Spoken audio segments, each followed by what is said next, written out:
prendre rapidement là où on est arrivé la fois dernière. On avait dit que donc, le din de Edim Zoumémin, à travers toutes les particularités de ce din-là, est considéré comme une Xérat Takatoub. Donc, qu'est-ce qu'on appelle Xérat Takatoub? Quelque chose, on a montré, qui normalement n'a pas d'explication claire, quelque chose qu'il faudrait accepter comme tel, etc. Malgré le fait que ce soit une Xérat Takatoub, on voit qu'il existe certaines explications qui sont apportées. On en a cité une, il y en a beaucoup d'autres, sur Edim Zoumémin, pour expliquer un aspect d'Edim Zoumémin, par exemple. On avait vu le Ramban. Et on a montré que le Tour également avait cité ce Ramban-là dans la Halakha même. On va y revenir. Regardez, prenez le Tour.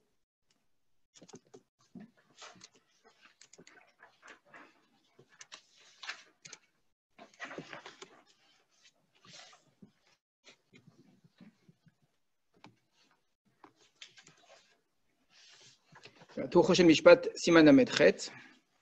C'est un livre entièrement d'Halakha normalement. Et on va voir qu'il a inclus ici un aspect de tam, de sens au mitzvot. Alors que le Rambam ne l'a pas fait du tout. Le Rambam a clairement cité la notion de Xérat Takatouf dans le din de Edim Zoumémin. Et donc cette comparaison va nous servir à essayer de réfléchir sur les incidences que peut avoir ici la compréhension de Edim Zoumémin. Petit instant. Voilà, j'espère que vous voyez bien.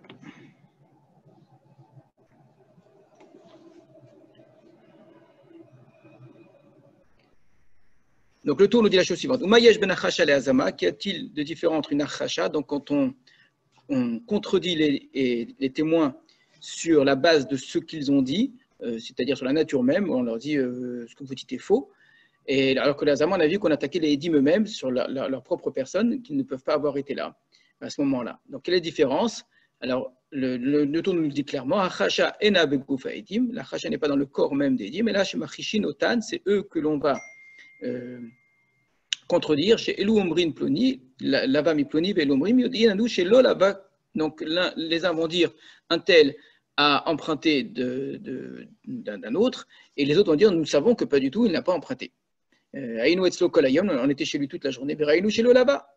Et on était chez lui toute la journée, on a vu qu'il n'a pas emprunté. Par contre, la Hazama, Begoufa Edim, c'est le corps même des témoins, donc c'est la personne même des témoins qui est visée. Chez Omer, Otosha, chez Atem Omrim, chez Lava Haïta Umanu. Car les nouveaux témoins vont dire, à la même heure à laquelle vous dites qu'un tel a emprunté, eh bien, en fait, vous étiez avec nous. Donc tout ça, on le sait, on l'a dit, on l'a répété de très nombreuses fois depuis l'Akbara, ça a été repris partout. Et là, le Tour rajoute une idée qui vient surtout du Ramban, mais qui est plus ancienne, elle remonte jusqu'au Géonim, mais qui n'est pas écrite dans la Torah. Donc c'est ici une explication de la Torah, une interprétation de la Torah. Mais vous ne la trouverez pas dans la Gemara non plus. Et voici la raison pour laquelle les derniers sont crus. C'est-à-dire cette distinction qu'il y a entre Achasha et Azama, c'est cette distinction qui explique pourquoi est-ce qu'on croit les deuxièmes Edim, alors que dans une Achasha, on ne croit pas les deuxièmes édim. Parce que précisément, ce qui change, c'est est-ce qu'on témoigne sur le gouffre des édim ou pas. Puisqu'il témoigne sur le corps même des témoins, sur la personne même des témoins, c'est comme s'il témoignait contre eux, chez Argouan Nefesh, qu'ils avaient tué quelqu'un, au Shechilou le Shabbat. Donc témoigner et dire que quelqu'un était avec nous, à tel moment, à tel endroit, c'est comme témoigner que cette personne a tué, que cette personne a transgressé Shabbat, que cette personne a commis un crime quelconque. Donc c'est un témoignage comme un autre. Par contre, les premiers témoins ne sont pas crus pour eux-mêmes. L'Omar lo asinu kavekar en disant nous n'avons pas fait cette chose-là. C'est-à-dire que l'explication elle est très simple, elle paraît même extrêmement logique. C'est que la Hazama, c'est un témoignage sur les édim, sur les premiers édim. Donc ce témoignage-là, on le croit, comme on croit n'importe quel témoignage d'ailleurs. Donc il n'y a pas de raison qu'on ne le croit pas. Par contre, dans une achasha, puisque les témoins parlent de la même chose, les uns ils ont dit nous on a vu noir, les autres ils ont dit on a vu blanc, donc voilà, et ils se contredisent, on est incapable de savoir qui a raison, puisque à chaque fois ce sont des témoins qui parlent de la même chose, ils traitent du même sujet. Alors que lorsque c'est une azama, on attaque les premiers témoins, et les premiers témoins ne peuvent pas se défendre et dire mais non, nous étions là, parce qu'une personne ne peut pas témoigner pour elle-même. Donc il y a une vraie logique ici à la Hazama qui explique pourquoi est-ce qu'on croit les deuxièmes témoins et pas les premiers, alors que dans une achasha, on invalide le témoignage.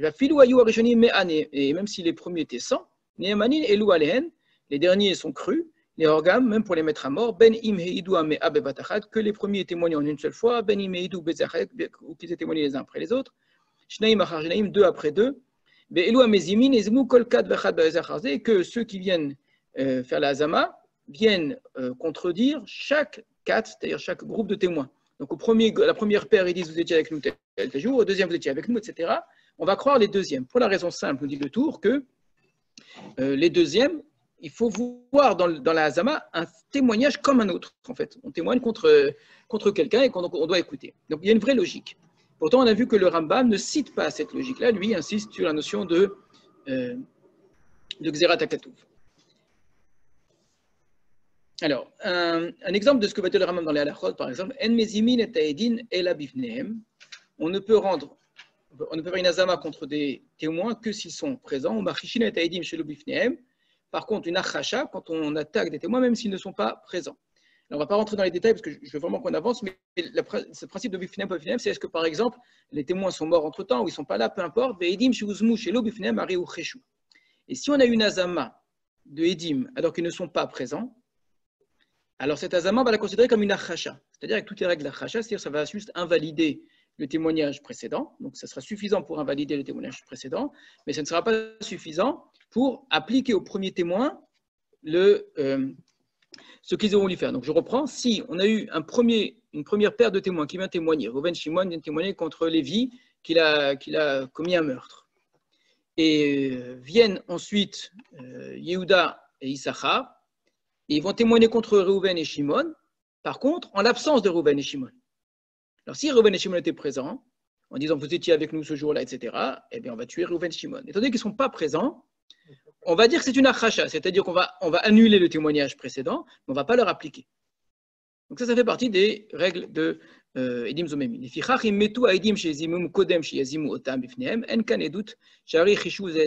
Donc, un cas qui peut arriver, si les premiers témoins sont morts, donc ici il ne s'agit pas de leur appliquer évidemment dans ce cas-là, mais en tout cas c'est considéré comme une achacha malgré tout, on considère qu'on a annulé le premier témoignage. Donc la hazama comporte la achacha, mais la achacha évidemment ne comporte pas la hazama. C'est ce que dit le Rambam. Alors si vous comparez maintenant le tour et le Rambam sur des dinim, sur des détails de Edim Zomemin, c'est le tableau suivant qui est résumé. Voilà, vous avez ici, première question, est-ce qu'il y a Haïm Yesh Svara? Est-ce qu'il y a une logique au Edim Zomemim? On a vu que pour le Rambam ne donne pas de Svara. Il dit Xerat HaKatuv. Alors que le Tour dit il y a une Svara. La Svara de Edim Zomemim, c'est quand tout simplement les nouveaux témoins doivent être crus comme n'importe quel témoin sont crus. Et les anciens témoins ne peuvent pas témoigner pour eux-mêmes. Donc c'est une logique très simple. Donc le Rambam n'a pas cité cette logique. Ce qu'on va essayer de montrer, c'est que il y a une cohérence en fait chez le Rambam et chez le Tour ensuite. C'est que le fait d'avoir donné du sens à la mitzvah, ça va avoir des implications dans les détails de la mitzvah, dans la halakha elle-même. Donc le fait d'inclure un peu de marshava, un peu de pensée, un peu de ta'am dans la mitzvah, ça peut changer les détails. Quand je dis ça peut changer, c'est que dans les différentes opinions qui existent dans la Gemara, le Tour et le Rambam ne vont pas inventer une opinion, bien évidemment, ce n'est pas eux qui vont changer quoi que ce soit, mais le choix qu'ils vont faire dans les machloktot va dépendre, on va le montrer en partie, du fait qu'ils se donnent une svara ou pas. Par exemple, si on a une azama et une achacha, les deux à la fois, pour le Rambam, c'est considéré que comme une achacha, pour le Tour, c'est une azama.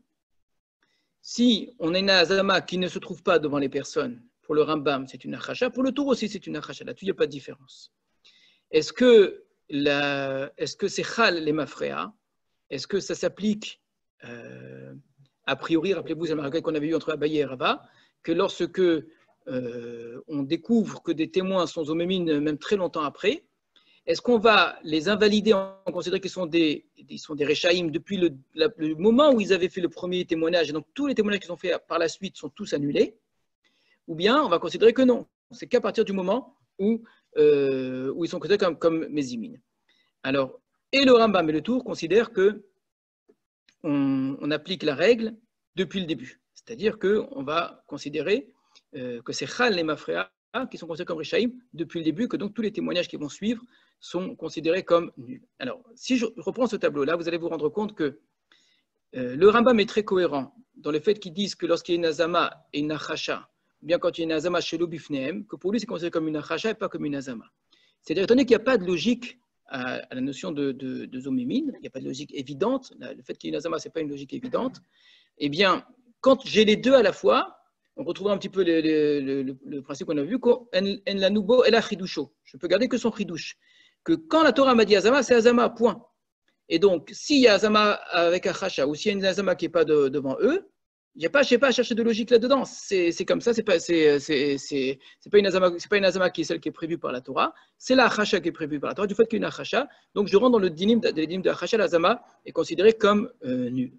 À l'inverse, pour le tour, qui voit une logique au principe de Edim Zomémin, alors pour lui, c'est tout à fait logique de considérer que dans le cas d'une azama et d'une achacha, se considère comme une azama, parce qu'il a dit une azama, c'est quoi? C'est logique, c'est un témoignage sur les témoins.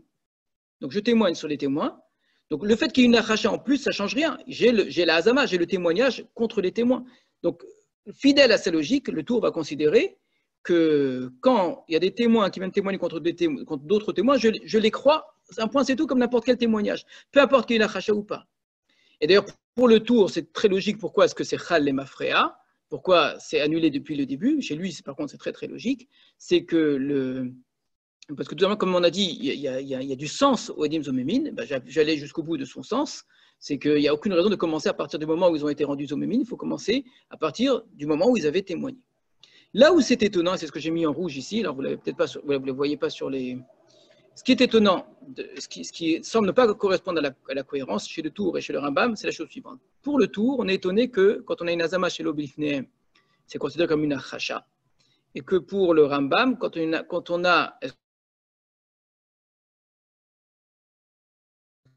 se pose la question est-ce que c'est chal les mafréa, donc pour chal les mafréa, il faut considérer qu'il y a c'est qu'il y a une logique au Edim Zomémin, d'accord? Là, on voit que le Rambam, sur ce point-là, va préférer la logique au Edim Zomémin. C'est-à-dire, il y a du sens.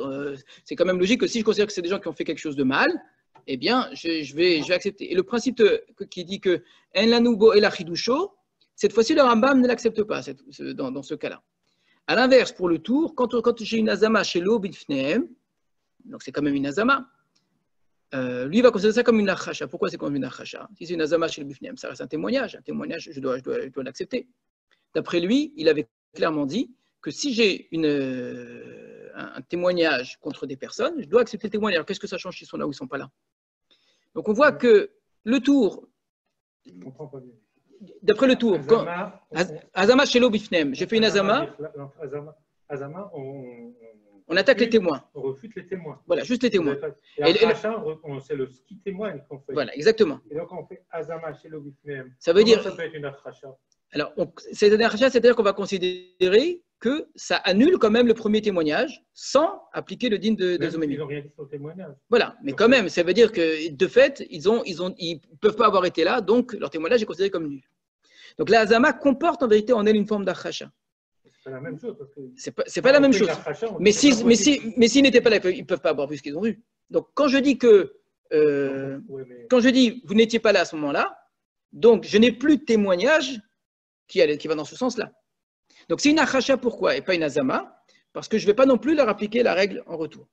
Alors, le tour qui dit que normalement, il y a une vraie logique à la azama, qui est de dire que c'est un témoignage contre les personnes, et les premiers témoins ne peuvent pas témoigner pour eux-mêmes, il aurait dû considérer que azama chez le Bifneem, c'est une azama.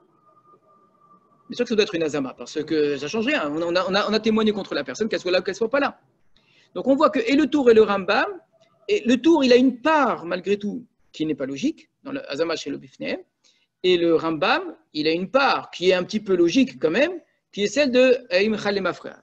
Et là, on touche vraiment la particularité de Edim Zomémin, où quasiment sur toute la lachot, le Rambam et le tour sont d'accord, sauf là où il y a une marloquette, quand j'ai Azama et Achacha en même temps. Pour expliquer cette marloquette entre Azama et Achacha, elle est très logique cette marloquette, le tour il donne du sens au Edim Zomémin, le Rambam ne donne pas de sens au Edim Zomémin.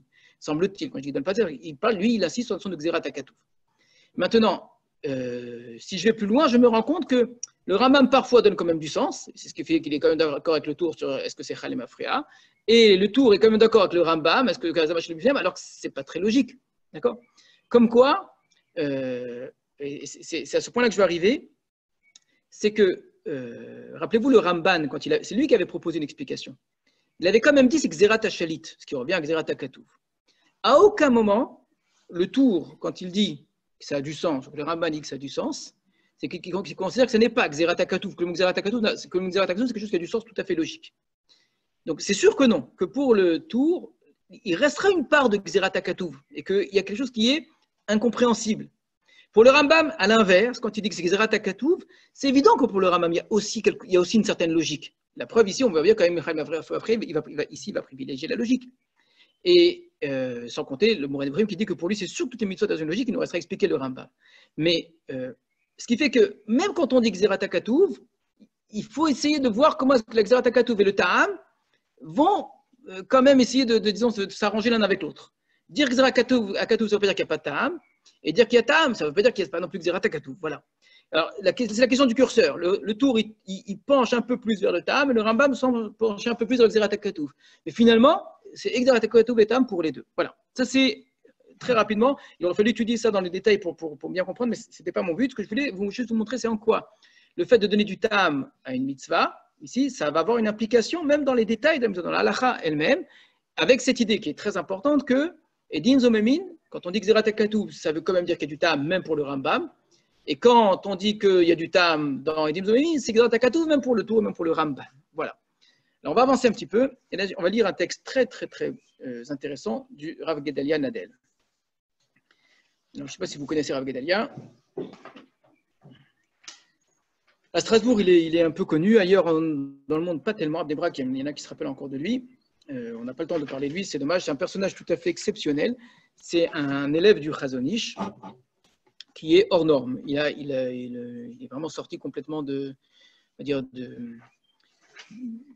sais pas comment appeler ça, du cadre, voilà, du cadre de la manière dont on étudiait et on enseignait dans le monde Haredi de Bnei Brak, tout en étant resté non seulement dans le monde de Bnei Brak, mais même un canaille, c'est-à-dire parmi les tenants de l'orthodoxie la plus pure. Maintenant, si je devais très simplement, vraiment vous donner une simple idée de sa façon d'être, c'est un homme qui considère qu'il faut laisser libre cours, et c'est même un devoir absolu, à son esprit critique. C'est extrêmement important. C'est-à-dire que dans son étude de la Gemara, de la Torah, etc., à aucun moment il va considérer qu'il faut admettre quelque chose parce que c'est comme ça. Et donc, il va avoir des positions extrêmement originales, parfois extrêmes, à tel point qu'il n'a pas écrit de son vivant. Certains de ses élèves ont voulu éditer des livres par la suite. Quand les livres ont commencé à apparaître, ou en tout cas on les a vus, ils ont été interdits de publication. Donc le livre que vous avez devant vous, Betorato Shel Rav Gedalia, qui a été écrit par le Rav Shilat, a été interdit de publication parce qu'on ne voulait pas dire qu'il avait dit des choses pareilles, que ça ne se faisait pas, etc. etc. Je fais entièrement confiance au Rav Shilat pour vous dire que ce qui est écrit là est vraiment la pensée de Rav Gedalia. Bon, ce qu'on va dire fait pas partie des choses les plus extraordinaires. Rav Gedalia est décédé en 2005, je crois. Je me trompe, peut-être même après. Je ne peux pas vous dire exactement. Donc, il n'y a pas tellement de temps. Alors, il est proche de Strasbourg parce qu'il y a beaucoup de Strasbourgeois qui ont étudié chez lui. Et à part ça, il venait à Strasbourg assez souvent. Comment ? Il était à Bnei Brak. C'est Kolel Chazon Ish. Voilà, donc, il aborde beaucoup les questions du rapport de la raison, de la logique, à la Kabbalah, à la tradition. Donc, il va réfléchir sur la question, par exemple, des drachot, comment fonctionne une dracha. Vraiment, c'est des sujets qui l'intéressent beaucoup. C'est des sujets très difficiles. Le texte que vous avez là ne traite pas du tout de Edim Zomemin, mais traite de Xerat HaKatuv. Alors, écoutez bien la clarté. Alors, je ne peux pas dire que ce sont ces mots exacts, puisque ça a été écrit par le Rav Shilat sur la base d'enregistrements et de notes. Vadaï, il est certain, que dans chaque détail des détails de la halacha, regardez jusqu'où il va. Il ne parle pas de manière générale, mais chaque détail des détails de la halacha, yesh svara vehigayon, il y a une raison et une logique. Davar lohegioni lokayam batora klal. La position, vous l'avez vu, elle est très claire. Quelque chose qui n'est pas logique n'existe pas dans la Torah. Vous voyez, c'est quand même assez affirmer les choses de cette façon-là. Alors, évidemment, vous allez me dire, oui, mais la logique divine ou des choses comme ça qui nous échappent. Non, il parle ici d'un higayon qui est un higayon humain. Omnam, et asvara shebidvarim aktovim, Anumotim rak achare shem ktuvim. Ça, c'est très important comme phrase, il faudrait la souligner si vous avez une feuille devant vous. La svara, la logique qui se trouve dans les choses qui sont écrites dans la Torah, nous ne la trouvons, cette svara, qu'après que la chose soit écrite. Donc, il pose des choses comme étant higayon absolu. Quelqu'un qui lit ça va imaginer que tout ce qui est écrit dans la Torah, j'aurais pu moi-même le deviner par ma logique. Non, pas du tout. Donc, il n'y a rien qui ne soit pas logique. Et pourtant, c'est qu'une fois que la chose est écrite, c'est là que je comprends sa logique. Il m'alignirtez-vous, si les choses n'avaient pas été écrites, et que nous possédons notre svara, notre logique humaine, eh bien, nous n'aurions pas pu dire par notre propre raison que c'est ainsi que la Torah devrait imposer, devrait donner comme loi. Donc, voilà une loi qui est posée dans la Torah. Cette loi, une fois que je la lis, je la comprends, eh bien, je dis, bah oui, il y a une vraie logique là-dedans. Mais à l'inverse, j'aurais pas pu dire, ce qui est écrit dans la Torah, j'aurais pu le deviner par ma propre logique. Mishenirtez-vous, une fois que ça a été écrit, on peut donc les analyser, faire attendre, vraiment mettre toute son intelligence, et trouver l'idée qui est cachée à l'intérieur. Le kaloum ne veut pas dire caché, qui est prise à l'intérieur. Et même ce que la Torah appelle Gzerat HaKatuv, c'est un décret de la Torah. Et rappelez-vous la manière dont l'encyclopédie Talmudite avait résumé Gzerat HaKatuv, c'est quelque chose qu'on ne peut pas comprendre normalement. Eno davar she'en lo ta'am, ce n'est pas quelque chose qui n'a pas de raison. C'est pas ça du tout. Le Gzerat HaKatuv, ce n'est pas quelque chose qui n'a pas de raison. Hine, voici que à mitzvot amechonot chukim, les mitzvot qui sont dénommés chukim, donc qu'on considère comme étant des décrets qui n'ont pas d'explication, de logique, ce sont des Gzerot HaKatuv, comme on dit Gzera Gazarti, Chukot Chakati, ce sont des Gzerot que j'ai décidées, que j'ai décrétées, des lois que j'ai imposées. On trouve ça dans différents endroits. Pensez par exemple à cette Gemara sur Rabbi Yochanan qui dit qu'un jour, il y a un Romain qui est venu voir Rabbi Yochanan et qui lui a demandé, lui dit, mais c'est quoi ce chok, cette loi de la paradouma? Vous savez que paradouma représente le chok par excellence, puisqu'on dit Zot Chukat Torah. Il y a d'autres endroits, mais là vraiment, et puis c'est très étonnant, ça rend tamé celui qui est tahor, ça rend tahor ce qui est tamé, et puis c'est une sorte de cérémonie très très bizarre. Donc voilà un exemple type de chok. Est-ce que notre logique peut comprendre une chose pareille? Et donc le Romain vient voir Rabbi Yochanan et il lui dit, mais c'est quoi cette loi bizarre là que vous avez, c'est n'importe quoi. Et Rabbi Yochanan lui répond, mais pourquoi chez vous quand quelqu'un est possédé, aujourd'hui les gens vont dire qu'il y a des problèmes psychologiques. À l'époque, on disait qu'ils étaient pris par une sorte de démon quoi, qui les possédait. Comment vous faites pour faire partir le démon? Alors, il dit, on prend toutes sortes d'herbes et de morceaux de bois qui sont connus, on les fait brûler, il y a une sorte de fumée qui sort, on met la personne au-dessus, et par ce moyen-là, le démon sort. Il dit, ben, nous, c'est pareil. On a une touma, c'est un petit peu comme une sorte comme si la personne était un petit peu possédée. Donc on fait brûler la vache et puis comme ça le Romain est content, il s'en va. Et les élèves ils vont voir Rabbi Yochanan, ils disent non mais lui tu l'as renvoyé avec une paille, mais la vérité c'est quoi? Tu ne vas pas nous raconter des sornettes pareils, ça marche pas. Nous qu'est-ce que tu nous réponds? C'est vrai, comment ça fonctionne par Adouma? Et on ne va pas accepter une explication, c'est aussi ridicule. Donc c'est intéressant de voir que Rabbi Yochanan lui apporte une explication qui n'a pas de sens en fait, qui est fausse. Mais juste pour qu'il le laisse tranquille. Alors il dit, alors c'est quoi l'explication? Réponse, Xerot Gazarti Chukot Rakati. Ce sont des lois. La Torah elle a décidé comme ça. Hachem a décidé comme ça. Alors quelqu'un qui lit cette Gemara, il y trouve ici une illustration tout à fait claire qu'il y a des lois dans la Torah qui n'ont pas d'explication. Quand on demande explication à Yochanan, réponse, c'est une Zera, c'est comme ça. On retrouve cette expression sur d'autres choses, sur la shrita. Qu'est-ce que Hachem se fiche? Qu'est-ce que Hachem se fiche si on fait la shrita minat savar, à partir de la nuque, ou bien du oref, de la gorge ou la nuque? Ça change quoi?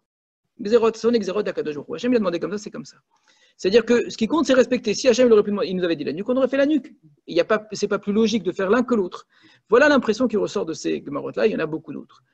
Eh bien, vient le Rav Nadel, il va dire même ces Gemarot, et même cette expression, au lieu de dire qu'il aurait pu imaginer qu'il y a une marloquette, les gens ne sont pas d'accord, il y a les tenants d'une sorte de volontarisme de Dieu qui est absolu, où c'est juste la volonté de Dieu qui compte sans que nous on puisse rien comprendre, et il y a les tenants du sens, il y aurait un rationalisme, une raison au mitzvot. Eh bien, plutôt que de dire ça, Rav Nadel va dire non, même pour ceux qui disent Gzera Gazarti, c'est un décret, c'est une Gzera Takatu, même pour eux, ça ne veut pas dire qu'il n'y ait pas de sens. Aval, Shema Tomar Maase Tohu Hem, c'est une autre Gemara. Peut-être diras-tu que les mitzvot, c'est Maase Tohu.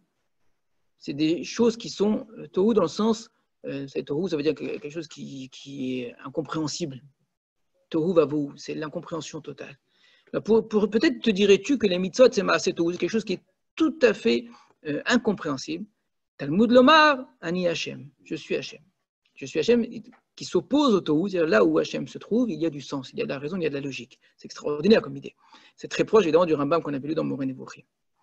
Imencha Mevin, nous dit le Rav Gedalia, si tu ne comprends pas, c'est Ametz Yoter, fais plus d'efforts. Tarshov Yoter, pense plus.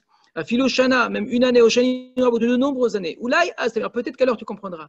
Vegamim Lotavin, et même si finalement tu ne comprends toujours pas, Al Teharer Shema En Bahem Ta'am. Ne va pas imaginer, ne supposer que peut-être il n'y a pas de raison au mitzvot, ou même à une seule mitzvah. Et il cite là une nouvelle expression d'Ali Chachamim, Ve'im davar rekhu, si la chose te paraît vide, vaine, mikem, davar rekhu, mikem, c'est le pasuk de la Torah, c'est-à-dire c'est de vous que la chose est vide. Namahu, she'en atem yegin ba. Pourquoi est-ce que la chose elle est vide pour vous? Parce que vous ne vous fatiguez pas, vous ne peinez pas, vous ne faites pas d'efforts. Donc c'est un dracha sur le pasuk. Davar rekhu mikem, si la chose est vide pour vous. Mais la Gemara va dire, c'est quoi davar rekhu mikem? Que si une chose te paraît vide, c'est chez toi qu'elle est vide, mais pas que la chose est vide par elle-même. C'est que tu n'as pas fait assez d'efforts, tu t'es pas assez creusé le cervelle pour essayer de comprendre ce qui est écrit. Et donc, il y a une sorte d'assurance absolue du Rav Gedalia, comme quoi toutes les mitzvot ont un higayon, ont une logique. Maintenant, à nous d'essayer de comprendre. Mais une fois que la chose ait été écrite.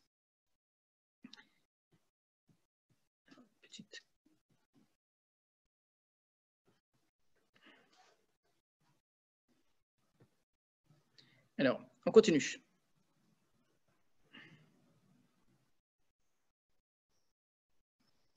Gab et mishpatim, et même pour les préceptes. Les préceptes, normalement, c'est-à-dire les choses qui sont logiques. Ne pas tuer, ne pas voler, les nézikines, par exemple. Dvarim shel malin irtevu, dinu sheikatevu. Comment est-ce qu'on décrit les préceptes? Ce sont des choses, il malin irtevu, si elles n'avaient pas été écrites, dinu, c'est logique de les écrire. Donc, ça fait partie de toutes les lois sociales, d'accord? Là aussi, il y a Gzerat HaKatuv. On trouve aussi des Gzerat HaKatuv, même dans les Mishpatim. Gzerat HaKatuv ou Katzeh Acharon chez la Svara. La Gzerat HaKatuv, c'est l'extrémité finale de la logique. Il y a la logique évidente, absolue, une sorte là, sur laquelle tout le monde est d'accord. Il suffit de réfléchir un tout petit peu pour se mettre d'accord là-dessus.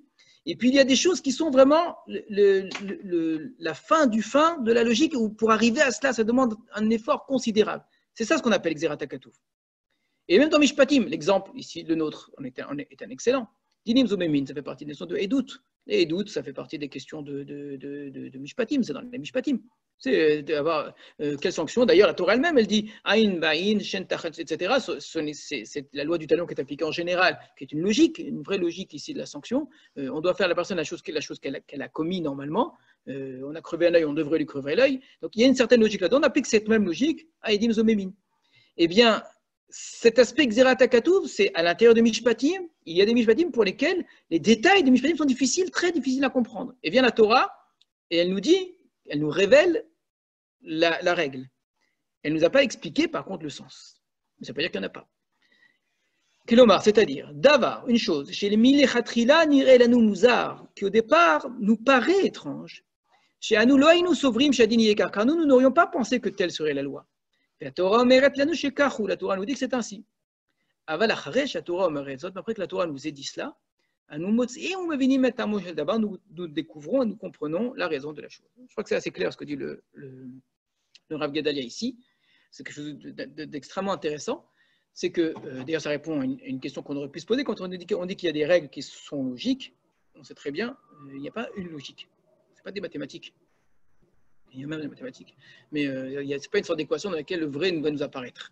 Dès qu'on est dans le domaine de la loi, dans le domaine du droit, il y a toujours des écoles qui s'opposent, il y a toujours des logiques qui vont s'opposer, et la loi en France n'est pas la même qu'en Belgique, elle n'est pas la même qu'aux États-Unis, n'est pas la même. Donc on voit bien que sur la question du droit, il y a des questions évidemment qui vont nous opposer les uns aux autres. Donc quand il s'agit de régler toute une société avec des questions qui sont celles de la Touma, la question du Mikdash, la question des Mishpatim, la question de l'alimentation, il y a tellement de questions qui sont dans des domaines très différents.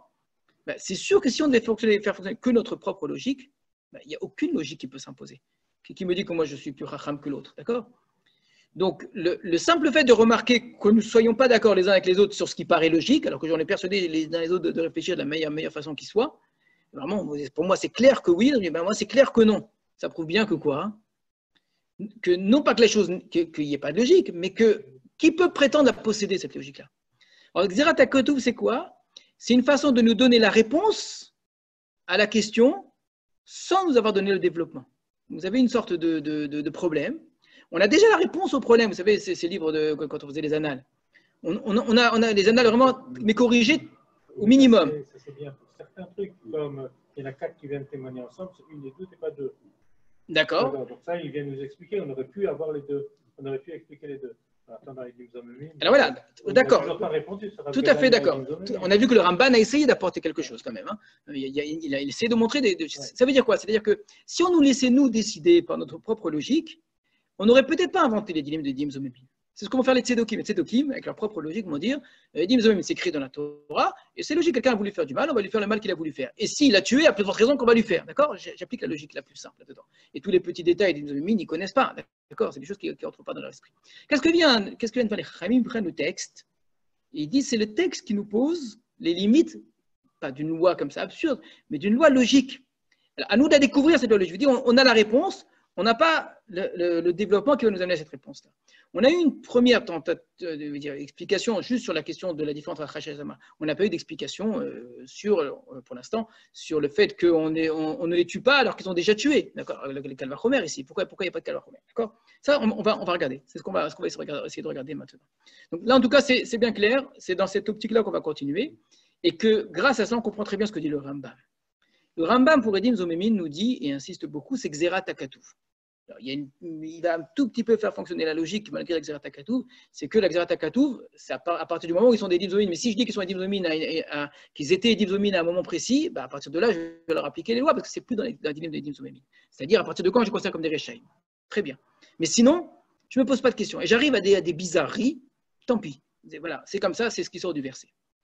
Et donc, il semble que le Rambam, quand il dit Xerat HaKatuv, ça veut dire qu'il n'y a aucune logique. Or, on sait très bien que le Rambam ne pense pas ça. Je vous l'ai montré dans le Moïse, il ne pense pas ça. Alors, Gedalia va exactement de ce sens-là en nous disant, il ne parle pas du Rambam, il ne parle pas de Dim Zomemin en particulier, mais c'est clair que c'est à ce genre de cas ici qu'il se réfère, c'est que Xerat HaKatuv, ça veut dire quoi Xerat HaKatuv? Xera, il veut dire décret, il veut dire également un découpage, une délimitation. C'est que sur cette question des Edim Zomemin, notre logique pourrait nous amener à des idées tout à fait contraires les unes des autres. Vient la Torah et elle va délimiter le cadre de Edim Zomemin. À nous ensuite de réfléchir et de me dire, mais ah oui, ça, en fait, c'est très logique. Maintenant, étant donné que c'est tellement complexe, parce que la base de Edim Zomemin, on ne la maîtrise pas vraiment, on n'a pas très bien compris comment ça commence, alors c'est pour cela qu'effectivement, on peut se tromper. Parce qu'on part sur des a priori qui sont peut-être faux. On a des hypothèses de départ qui sont complètement fausses. Il faut bien saisir c'est quoi Edim Zomemin. Si on a bien compris comment fonctionne Edim Zomemin, alors tout le reste va en découler parce que effectivement, c'est ce que la Torah elle-même a mis en place. Si on considère Edim Zomemin comme un témoignage comme un autre, c'est-à-dire c'est les témoignages avec les règles habituelles des témoignages, c'est sûr qu'on est coincé. Si on considère que les Edim Zomemin, c'est un crime comme un autre, et au début, on dit que ces Moïmines, d'après certains, font partie des Nézikines, fait partie pas des Arba Avot, mais de 24 Nézikines. Il y a beaucoup plus c'est une façon de commettre un dommage. J'ai fait un dommage à autrui, d'accord? Donc, je vais appliquer les dîmes de Nézikines. Et bien là aussi, ça ne marche pas très bien, d'accord? Quelle que soit la manière dont j'aborde les dîmes de Moïmines, je suis un petit peu embêté parce que si je les regarde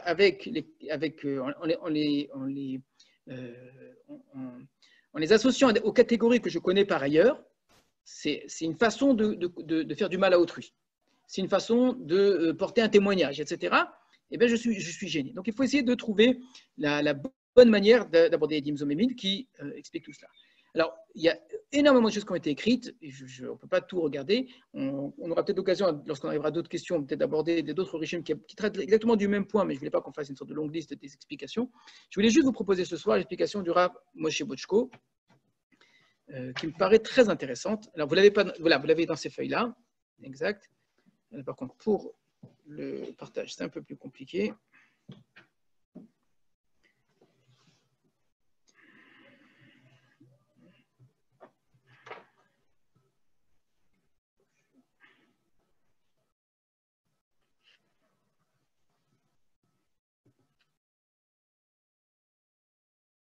Alors, je ne sais pas si, est-ce que ceux qui sont devant leur écran voient le texte de Rav Moshe Bochko. Ils me répondent oui ou non. Petit.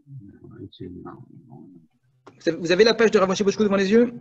Oui, mais c'est un peu petit. Voilà, alors on y va. C'est un texte un peu long, je suis désolé. C'est un acharon parmi les acharonim. Donc l'écriture est toujours un peu plus longue. Donc ça va nous obliger à prendre un peu de temps, mais on va y arriver petit à petit. Donc l'Akdama, l'introduction, peut-être, c'est peut-être pas vraiment nécessaire parce que c'est le din de Edim Zomémine. Je suis la première page, mais est-ce que c'est la peine de la faire? En fait, la première page, je suis en train de regarder. Donc vous pourrez la regarder, je vous l'enverrai, vous pourrez la regarder. Après, ça résume simplement le din de Edim Zomémine. Il n'y a rien de très particulier à cela.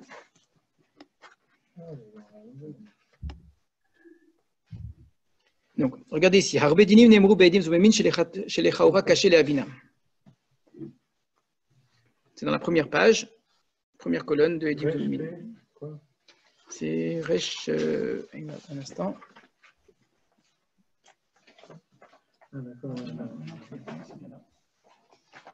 Resh a une tête. Non, c'est pas mis dans l'ordre.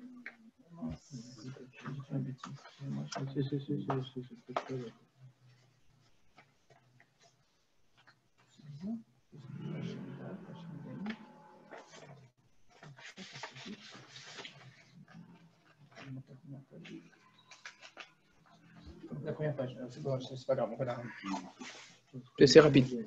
Alors, donc il y a beaucoup de dinim qui ont été dites au sujet de Edim de Zomémin, qui est a priori difficile de comprendre. Mais dans Gemara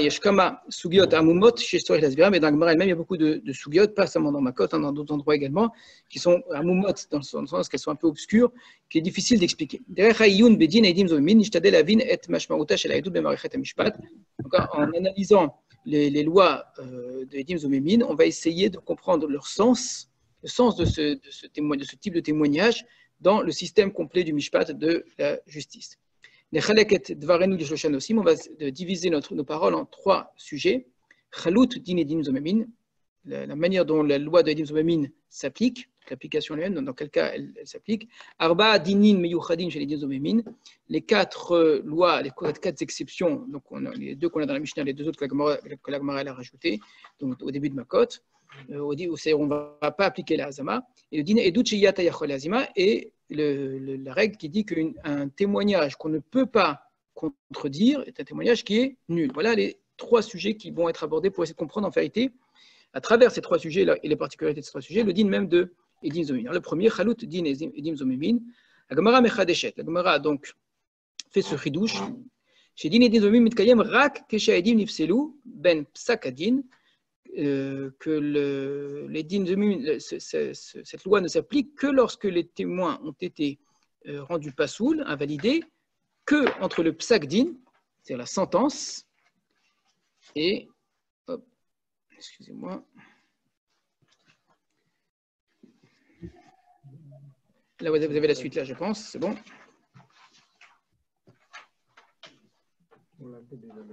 Voilà.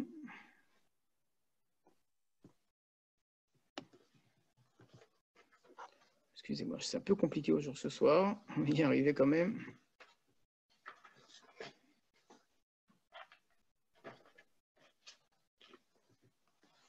Voilà. Les veines bitsuo, entre le psak-din, donc entre la sentence, et bitsuo, son application. Voilà, là vous l'avez, je pense, vous voyez. Mecha, d'un côté, enaydin zoemin erginachi gameradin. Donc, d'un côté, on va dire que les témoins ne sont pas rendus zomémin tant que la sentence n'a pas été prononcée. Donc, si lors des délibérations, on est en train d'écouter les témoins, on est en train de réfléchir, de discuter, et même jusqu'au dernier moment, on a presque décidé que une personne soit condamnée à mort, par exemple, mais qu'avant que la sentence ait été prononcée, viennent d'autres édim et viennent rendre zomémin les premiers, eh bien, les premiers ne vont pas être considérés comme zomémin. On ne va pas leur appliquer des zomémin. Pourquoi? Parce que ça s'est fait avant le gmardin, avant la sentence. Ou meidach, et de l'autre côté, imaragu eneragin. S'ils ont tué, là on ne les tue pas. Donc finalement, le din de zomémin, il est très limité. il ne peut s'appliquer qu'entre l'énoncé de la sentence et l'application. Avant, ils ne sont pas omémines, après, ils sont plus omémines. On ne va pas condamner à mort les édim omémines si le psak-din, si la sentence a été appliquée, et que l'accusé a été tué. Voilà. Donc, vous avez remarqué que le Rav Moshe Bochkossi fait exprès de ne pas s'étonner que de la deuxième partie. Pour lui, c'est un ensemble, et ça me paraît très juste comme remarque, comme méthode même. Il ne faut pas juste s'étonner du fait de dire mais comment se fait-il que si s'ils ont voulu tuer, on les tue, mais que s'ils ont tué, on ne les tue pas. Il aborde la question comme elle est écrite dans la Gemara, c'est-à-dire on va regarder quel est le domaine d'application exact des dîmes omémines, comment est-ce qu'il est encadré. Eh bien, il est encadré de manière très précise. Bien qu'ils aient eu l'intention de tuer quelqu'un par leur témoignage, tant que la sentence n'a pas eu lieu, on ne les tue pas. Et pourtant, il y a Kacher Zamam, ils ont voulu faire ici. Alors pourquoi est-ce qu'on ne les tue pas? C'est clair qu'ils ont voulu. Et de la même manière, une fois qu'ils ont déjà tué, eh bien là, on ne les tue plus. Alors on pourrait apporter des logiques séparées. Expliquer dans un cas pourquoi est-ce qu'ils ne sont pas rendus omémines, parce qu'étant donné que leur témoignage n'a servi à rien, donc finalement, c'était des mauvais témoins, donc ils ne sont pas allés jusqu'au bout. On pourrait expliquer comme ça. Et après, il s'est trouvé une autre explication. Pourquoi? Une fois que la sentence a déjà eu lieu, c'est trop tard. Alors là, il y a plein d'explications. Rappelez-vous le Ramban qui a dit, parce que Dieu est parmi nous et que voilà, c'est bien la preuve qu'ils ne se sont pas trompés en vérité, que ce qu'ils ont dit est vrai, autrement Dieu n'aurait pas laissé faire une chose pareille. Donc, ce sont des explications qui, de manière séparée, complètement, vont expliquer tel détail ou tel autre détail. Ce que fait le Rav Moshe, il dit regarde, on va regarder c'est quoi Edim Zomémine, et plutôt que d'essayer de se poser la question sur A ou sur B, je vais essayer de voir exactement de quoi il s'agit. On est Ed Zomem, ça fait partie de la définition d'Ed Zomem, qu'entre l'énoncé de la sentence et l'application, ni avant ni après. Et donc il faut poser deux questions à ce sujet-là. Les filles, Rashi, d'après Rashi, Nilmad, Omnam Hadin Hasheni, mais Apasuk Asher Zamam. Le deuxième din, qui est de dire qu'on n'applique pas aux Edim Zomémines la sentence qu'ils ont voulu faire si, malheureusement, l'accusé a été tué, d'où je la prends, d'après Rashi, parce que c'est écrit Kacher Zaman, comme ils ont voulu faire, Velo Kacher Asa, et pas comme ils ont fait. Kacher Zaman, Velo Kacher Asa. D'accord? C'est clair. Oulam, cependant, il faut comprendre la logique qu'il y a derrière cela. C'est quoi cette logique-là de dire que comme ils ont voulu, pas comme ils ont fait, à plus forte raison, comme ils ont fait. Car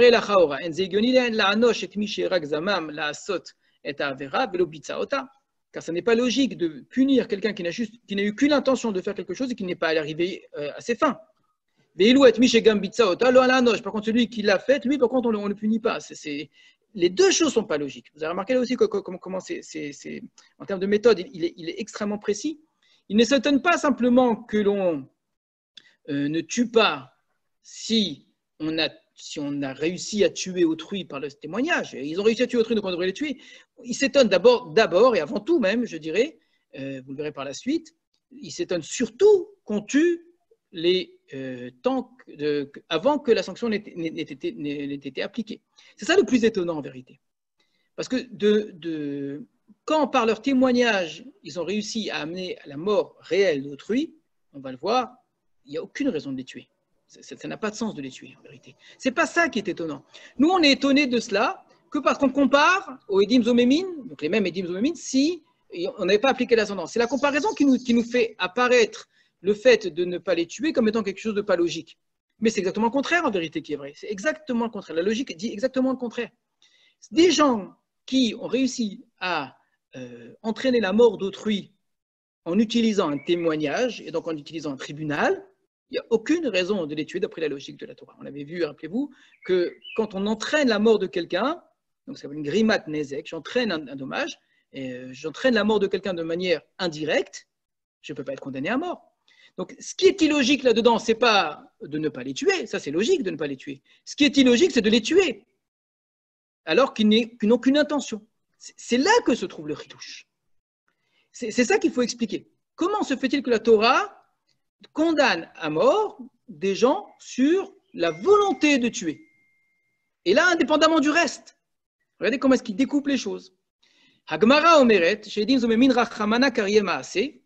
Et à partir de la Torah, elle dit que les Edim Zomémines, la Torah, elle a nommé cela maaseh, c'est une barre qu'on n'a pas étudiée. Dirta vaasi temlo kasher zamam la asot le achi. Vous lui ferez comme il a voulu faire à son frère. Zamam, ça ne veut pas dire juste voulu en français.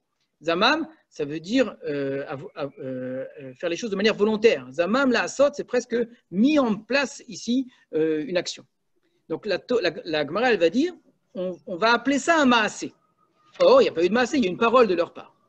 Et là aussi, logique, a priori, ça c'est pas clair. Car chez nous, la Gemara, au contraire, elle insiste sur le fait qu'on dit Kasher Zamam Ktiv et lo Kasher Asa. Donc la Gemara, dans le début de Makot, elle va nous dire, elle va voir le pasuk qui nous dit attention, Kasher Zamam, ça n'est pas Kasher Asa. Et l'autre Gemara va nous dire, mais tu sais, quelqu'un qui est Zomem, ce qu'il fait, c'est un maasé. Attends, je ne comprends pas. Tu dis que ce qu'il fait, c'est un maasé. Alors dans ce cas-là, pourquoi s'il l'a fait, alors il n'est pas khayab? Vous voyez, ici, encore une fois, le Rav Moshe va prendre la Gemara tout simplement et va essayer de voir qu'est-ce que la Gemara nous dit, sans me poser des questions maintenant pourquoi, comment. Juste, j'essaie d'abord de bien aborder la matière même de cette loi-là, de cette règle-là, et d'essayer de voir qu'est-ce qui est dit à son sujet en termes de définition. Alors, on continue un petit peu. Ensuite, on a les 4 dinim particuliers concernant Edim Zomimin. Et là aussi, chacun on peut l'étudier à part, la Gemara va l'étudier à part, en apportant des règles, des explications aux exceptions. La Mishnah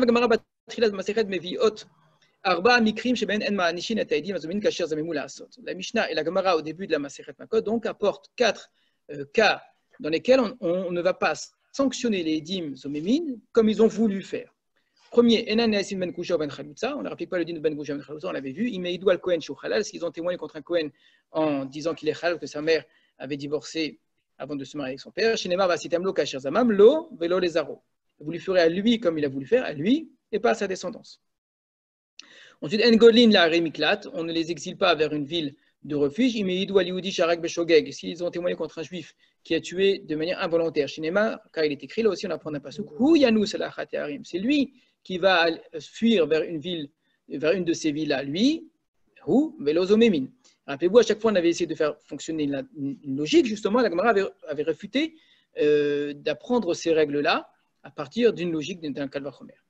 Ensuite, il y a 2 autres règles. En Meshalmin Kofer, on ne paye pas le Kofer. Imeidou al Yehudi sheshoro nagach ve'arag adam pa'am revit, rivuhu tashlume chofer. S'ils ont témoigné au sujet d'un juif que son taureau a encorné et a tué un homme une 4e fois, la 4e fois qu'il tue, donc il était moad 3 fois et qu'ensuite il a tué, et bien dans ce cas-là, normalement la Torah dit qu'on devrait tuer normalement le propriétaire, mais le propriétaire va payer un kofer. Donc on ne tue pas le propriétaire, on tuera le taureau, mais on paye ce que la Torah appelle un kofer. Kofer, normalement ça veut dire, en français on traduit généralement par une forme d'expiation. Mishum, alors, donc on reprend. Si des Edim viennent témoigner au sujet de quelqu'un d'autre que son taureau a tué pour la 4e fois, donc en disant cela, ils obligent le propriétaire à payer le kofer. Eh bien, eux, on ne va pas leur faire payer le kofer. Là, c'est beaucoup plus étonnant que les 2 cas précédents, parce que là, ils veulent vraiment lui faire perdre de l'argent. Pourquoi? Mais Shum Neka Savre, Koufra Kapara, parce que la Gemara, elle pense que Koufra, le fait de payer un kofer, c'est une kapara, c'est une expiation, ce n'est pas une punition. Et eux ne méritent pas cette expiation.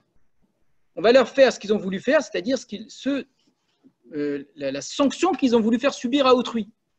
Or, donner la possibilité à quelqu'un de payer le kofer alors qu'il aurait dû mourir, ce n'est pas une sanction, c'est un mérite d'une certaine façon. C'est une kapara. Et cette kapara-là, ils n'y ont pas le droit. Donc, n'ayant pas le droit à cette kapara-là, donc c'est pour ça qu'on ne leur fait pas payer le kofer. 4e règle, là pour l'instant, il ne fait que citer, le Rav Moshe ne fait que citer les règles, il n'explique rien du tout. On ne les vend pas comme esclaves hébreux. S'ils ont témoigné au sujet d'un homme qui n'a pas de quoi payer, qu'il est un voleur, donc en faisant cela, chez Neymar, donc il le condamne à être vendu. Parce que si quelqu'un a volé et qu'il ne peut pas payer donc son vol, eh ben on va le vendre comme esclave, évêque d'Ivry.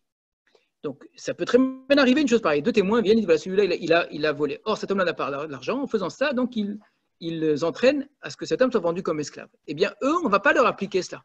La Gemara va dire même à supposer qu'eux n'aient pas d'argent, par exemple.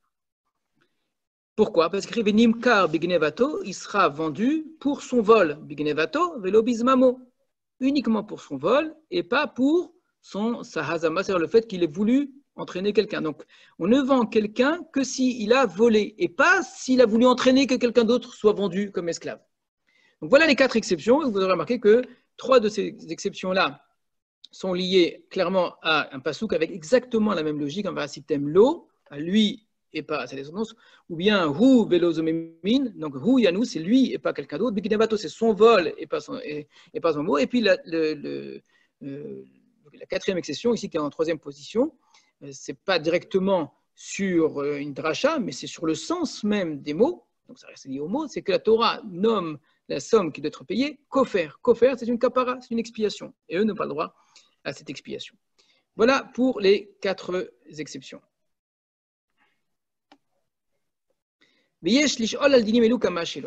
On peut poser différentes questions sur ces règles-là. Donc, après avoir parlé des dinim de Zomemim en général, sur le fait que, en première partie, le Rav Moshe a montré que on va leur appliquer ce qu'ils ont voulu faire dans un domaine très précis entre la sentence, entre l'énoncé de la sentence et son application, c'est uniquement là. Il avait posé 2 questions. Là, il apporte des 4 exceptions, et là aussi, il va poser des questions sur ces 4 exceptions. Arba, drashot et lutzrichot biur. Ces 4 drashot ont besoin d'une explication. Eze rayon megalim lanopsukim, quelle logique, quelle idée nous révèle les versets. Shiasbir et ameyuchad bedinim elu, qui va expliquer ce qu'il y a de particulier dans ces règles-là. She'en mitkayem baem adin aragil, pour lesquelles on ne va pas appliquer la règle habituelle. Chez Ma'anishim et Aedin, qui fait qu'on punit les Edim, qui fiche les amoulassot comme ils ont voulu faire. Donc il pose ça comme une question, alors on pourrait très bien objecter contre Moshe et dire il n'y a pas de question, c'est comme ça, c'est le verset qui a décidé. Donc sa question part d'un présupposé qui est le même que celui de Rav Gamliel, vous voyez bien, qui est de dire j'ai un pasouk, j'ai une dracha du pasouk. La dracha du pasouk, ça ne veut pas dire qu'il n'y a pas de sens, il n'y a pas de logique. C'est ce qui est écrit, point. C'est ce qu'on a reçu par tradition de nos maîtres, qui eux l'ont déduit des versets, ils l'ont reçu depuis Moshe Mishnah, et un point, c'est tout. Pour le Rav Moshe, ça paraît évident qu'une dracha d'un pasouk, c'est une façon, à travers les mots de la Torah, de révéler une idée. Il y a du sens derrière tout cela. Alors, encore une fois, on pourrait dire ta question ne tient pas la route, tu n'as qu'à considérer qu'une dracha, ça n'a pas de sens, point. C'est comme ça, la logique humaine, c'est xeratakatu, d'accord? Mais pour lui, c'est évidemment une question. Donc, il part du principe que les 4 drachot sont soit 4 logiques différentes, chacune séparée, soit pourquoi pas, ce serait même une seule et même logique qui justifierait que les dim zomémin ne s'appliquent pas, le cas habituel de dim zomémin ne s'applique pas ici. Deuxième question. Dans ces 4 cas-là, la Gemara, elle apprend que les édim sont sanctionnés de Malkout. Donc, on ne va pas leur appliquer ce qu'ils ont voulu faire, mais on va donc leur appliquer le din de Malkout. Donc on va leur donner les coups. Très bien.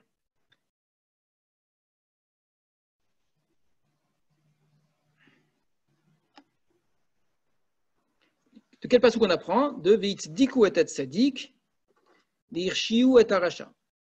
On va l'étudier nous dans le Gemara, donc on va le faire vite, on le verra plus en détail, parce qu'il est écrit, on innocentera, donc les juges innocenteront celui qui est innocent et condamneront celui qui est condamnable. Et juste après, le passage nous dit, Vayem binakot aracha, et ce sera si on frappe le rachat.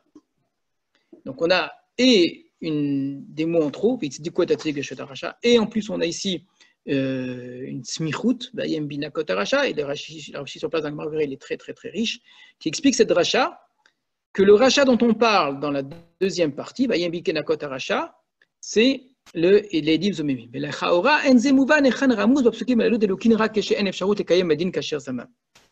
Donc de ce pasouk-là, on apprend dans la dracha ici que le mot rachat, en fait, c'est les dim zomemim qui reçoivent Malkout. Très bien, acceptons. Sauf que, ce qui n'est pas clair du tout, c'est d'où voit-on ici que cette Malkout qui doit être donnée aux dim zomemim ne s'applique que dans le cas où on ne peut pas leur faire kasher zamam. Où est-ce qu'on voit ça dans le pasouk? C'est une question qu'on ne voit pas souvent d'ailleurs sur la Gemara, que pose ici le Rav Moshe, qui est très intéressante sur la dracha elle-même. La dracha m'apprend la possibilité de Malkout, mais elle ne me dit pas que ça ne s'applique que dans les cas d'exception. Peut-être qu'il faut donner Malkout tout le temps à tous les dîmes. Troisième question sur ces 4 exceptions. Yesh lavin adivra Rambam, il faut comprendre ce que dit le Rambam. Chez lui, skir et adin chez le Mishnatenu. Lui, le Rambam, ne mentionne pas du tout la règle de notre Mishnah. Attention, ça peut dire qu'il y en a qui ne croient pas qu'il n'y a pas d'exception. Évidemment qu'il y a des exceptions. Sauf qu'il ne présente pas du tout notre Mishnah en disant que s'ils ont voulu lui rendre halal, on les rend pas, etc. Ni celui qu'ils ne sont pas vendus comme Eved Ivri. Donc dans les 4, il y en a 2 que lui ne va pas citer. Et là, Katabrak d'Elokim. Il dit simplement qu'ils reçoivent Malkout. Et c'est intéressant de voir comment le Rambam, lui, comprend. Et donc, comme si le problème, il n'est pas dans le fait qu'on ne puisse pas les rendre Ben Koucha seulement, mais que ces gens-là méritent Malkout. Donc, il faut étudier bien le Rambam. Autre question. C'est une question difficile, vous allez voir. Il est difficile maintenant de comprendre comment est-ce qu'on aurait pu imaginer en vérité qu'on applique le din de Ben Groucha Ben Chalouza. Ce n'est pas du tout la question de Tosafot, vous allez voir. Donc là, il pose une question très intéressante. Il dit, mais comment ça aurait été possible de le rendre Ben Groucha Ben Chalouza depuis le départ? Voici que nous avons vu. Chez Edim Zomemin et Enashin, que les Edim Zomemin ne sont sanctionnés que si la Hazama, elle s'est faite entre l'énoncé de la sentence et son application. C'est-à-dire qu'il faut qu'il y ait un temps entre les deux. Donc, il y a une sentence qui dit cette personne est condamnée à, et ensuite on va la condamner. D'accord? Eh bien, c'est entre ces deux-là qu'il faut qu'ils aient été rendus zomémines. Si c'est avant, ils ne sont pas zomémines. Si c'est après, c'est trop tard. Chez Neymar Kachazama, Melo Kacherasa. Mais ici, dans le cas de Ben Goshen Chalouta, Miyad, immédiatement, chez Idou Aidim Absiluto, quand ils ont témoigné en disant que ce Kohen, il n'est pas soul, il est déjà considéré comme halal. Donc, le moment de la sentence, c'est le moment d'application. Alors, comment voulez-vous qu'ils soient rendus zomémines? Ils ne seront jamais rendus zomémines. Comment est-ce qu'ils vont recevoir Malkout? La Gemara nous dit qu'ils reçoivent Malkout. Donc, voilà un exemple où entre le moment où on la sentence et le moment d'application, il ne se passe aucun moment. Ça se fait immédiatement. Alors, on dit oui, mais pour qu'il soit zomémine, il faut qu'on n'ait pas encore appliqué la sentence. Qu'on l'ait déjà énoncé, mais qu'on n'ait pas encore appliqué. Mais ce n'est pas possible dans le cas de Ben Groucha Ben Chalouza. Alors, c'est une question qui n'est pas si difficile que ça en réalité, même si elle est très étonnante, parce qu'il suffira de dire que cette règle-là, qui est entre l'énoncé de la sentence et l'application, n'est valable que pour Mita, que pour Rio Mita, mais que pour Mammon, par exemple, ou pour d'autres dynimes, ce n'est pas valable. On verra ça plus tard. Vous avez encore beaucoup de questions. On va pas tout faire ce soir. Une dernière question. La Gemara nous enseigne que pour des témoins qui ont témoigné sur un Kohen, on n'applique pas le din de Kasher Zama. Lui et pas sa descendance. Très bien. Mais chez la Gemara pose la question. Alors très bien, rends-le pas sous lui. Ne rends pas sous sa descendance. Comme ça, tu feras comme il a voulu faire.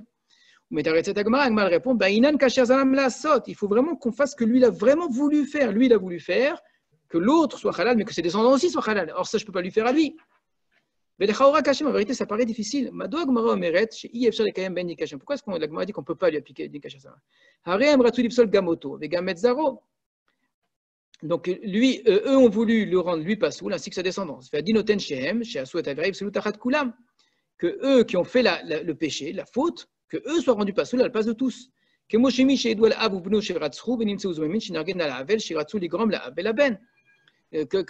S'ils ont témoigné contre un père et un fils qui ont tué et qui se retrouvent zomémines, on va les tuer pour cette injustice qu'ils ont voulu entraîner au père et au fils.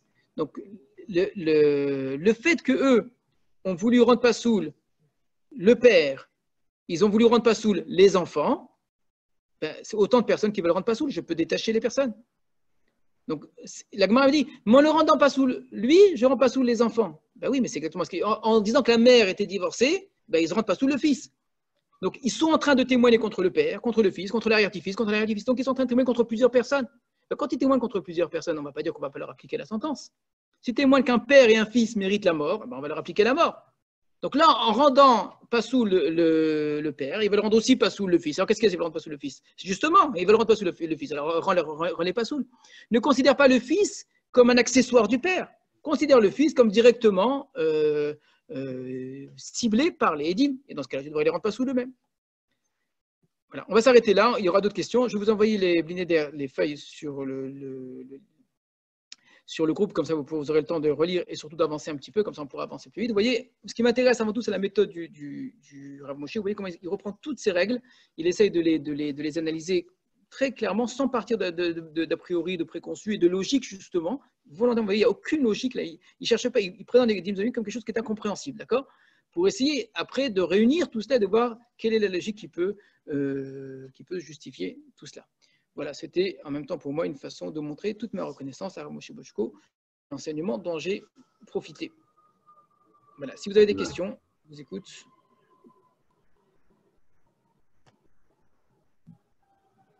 C'est bon? Non, ça, j'ai rien compris. Je vous écoute. זה מובן בעצם מכאן חלקם זה הנמה בלי שאילו על כהן שהוא בין גרושו ובין חלוצה, בין פסוק הדין לביצוע.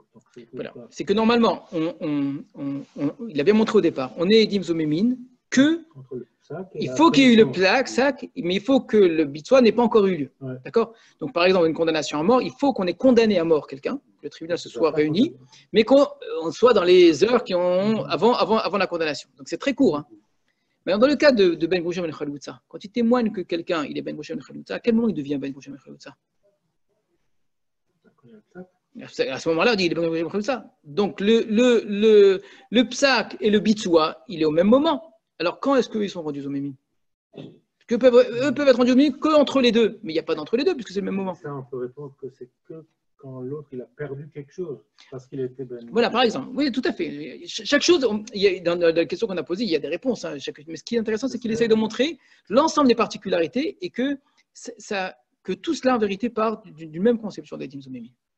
Là, il est en train de montrer qu'il y a des cas qui sont d'oracle, mais que c'est oui, on peut, chaque chose, plus ou moins, chacune des questions qu'il a posées, elle peut posséder une explication et une autre. Mais il essaie vraiment de montrer qu'il y a une sorte d'idée sous-jacente qui est liée à la définition même des dîmes aux mémines et qui justifiera tout ça en vérité. Voilà. Eh bien, bonne soirée à tous. Excusez-moi, c'est un peu ce soir. Demain, on fait cours de Nar. Nar, c'est faire Shmuel, on continue. Les hommes sont acceptés. Je me suis posé la question, comment on va faire maintenant que. Moi, j'en connais plein qui seraient intéressés. Ouais, je ne sais pas trop. Je vais réfléchir.